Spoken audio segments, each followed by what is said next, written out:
The 2024 rookie class was considered to be one of the weakest classes we've seen in a while, but over the course of the season, we've started to see multiple different rookies begin to step up, and one of those guys has been the #1 overall pick, Zaccharie Risacher. After starting the season somewhat slow, he's really been able to turn it around and looks like a completely different player. Zach improved a lot throughout the season and has been able to do some very impressive stuff. We just recently saw him put up a career-high 38 points against the Brooklyn Nets in a game where he took next to no dribbles. He shot 15 for 20, and the only shots he missed came from 3. Zach can absolutely tear teams apart without even having the ball in his hands. One of the best things about him is his off-ball movement, which is pretty evident when you watch him play. In every single one of his big games, most of his points come from off the ball. We saw the exact same thing in his previous 30-point game a few weeks ago against the Bucks. He finished that night with 36 points and really only took a few dribbles throughout the entire game. There's a lot of guys in the NBA that can score with the ball in their hands, but there aren't nearly as many that can get themselves open off the ball. Zach says he took Klay Thompson as inspiration, and that makes perfect sense. He knows where he needs to go to get open and is constantly moving, so you can never really take a break when you're guarding him. And when you combine his ability to get open with Trae Young's passing, then you start to see how good this duo alone can potentially be. He had 33 points, 7 rebounds, 3 assists, 3 steals, and 3 blocks in a game against the Knicks. He did all that in a win while shooting 60%, just another massive game on both sides of the floor. Those are the types of explosive nights you can see from him. When everything's going right, he's a very difficult player to stop. He ended the regular season averaging 12.5 points, 3.5 rebounds, and 1 assist a game. Plus, he shot 46% from the field and almost 36% from 3. Those stats might not immediately jump out to you as anything crazy, but I promise you the numbers don't exactly tell the whole story. One of the biggest things to highlight with Zach is his improvement throughout the year. I already briefly mentioned this at the beginning, but it's something that should definitely be getting talked about more. During the first couple months of the season, things were up and down. He did have a few really good games, but at the same time, overall he still wasn't shooting very well. However, if you look at his numbers from month to month, you can start to see how much he's actually improved. In December, he was averaging less than 10 points a night and wasn't shooting very well from anywhere. But then in January, you immediately see a big jump in his percentages, and you see the exact same thing in February and March. His stats have been improving on a night-to-night basis, and he just had the best month out of all of them most recently in March. If he's gotten that much better in this season alone, imagine what he looks like in a couple more years. There's a couple different pretty big reasons for why his numbers have gotten progressively better. One is the injuries across the entire team, and especially to Jalen Johnson. People don't even realize how good of a season Jalen was having before he got hurt. This dude was averaging 19 points, 10 rebounds, and 5 assists a game, all career highs. Plus a few others were on and off the court as well. They're still missing these guys to this day. But the other big reason for his increase in numbers was simply because his shots started to fall, especially from 3. In the first half of his season, he shot just 28% from 3, but in the second half, he started to figure it out and shot 42%.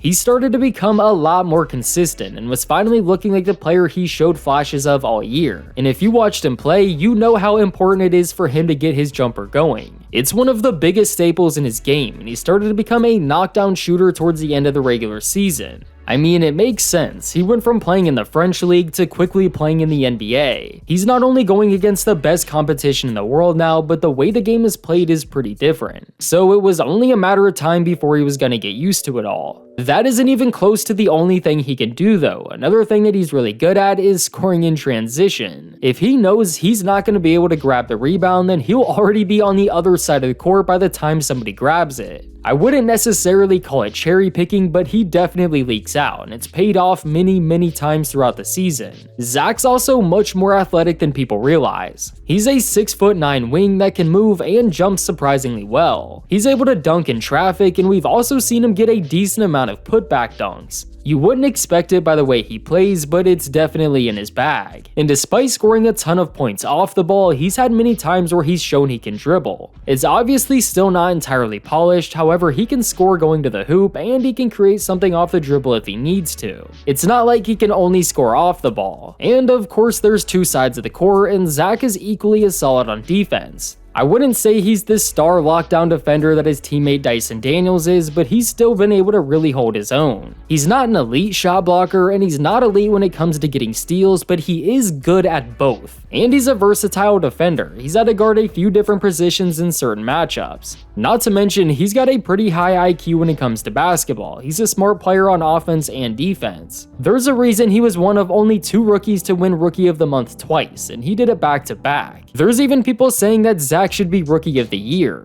There was a whole war going on Twitter between Stephon Castle fans and Zaccharie Risacher fans. Both fan bases think their rookie should win the award, and I think it's absolutely hilarious. At the end of the day though, it doesn't mean a whole lot. It's obviously still a cool thing to win, but it's all about who gets the most opportunity right away, especially when there isn't just one overwhelming favorite. When fans rank players all time, I don't think anyone has ever brought up winning Rookie of the Year. And honestly, I'm just happy there's 2 different franchises more than happy with their pick. And you could really extend that to multiple other teams as well. The 2024 draft class was kind of written off immediately and were given literally no grace during the season. Because the perception of the class was underwhelming, everyone clowned them at the beginning when nobody was really standing out. And since Zach was the first overall pick, he was the name a lot of people clowned on first, saying he was the worst #1 pick ever. A lot of it was also due to him playing over in France, so a lot of people just didn't know who he was going into the draft. He's gotten so much better over the course of the year, and after watching him play several times, I do think he can be something really special. Which obviously isn't a hot take. I know, shocker, I think the #1 pick is going to be really good.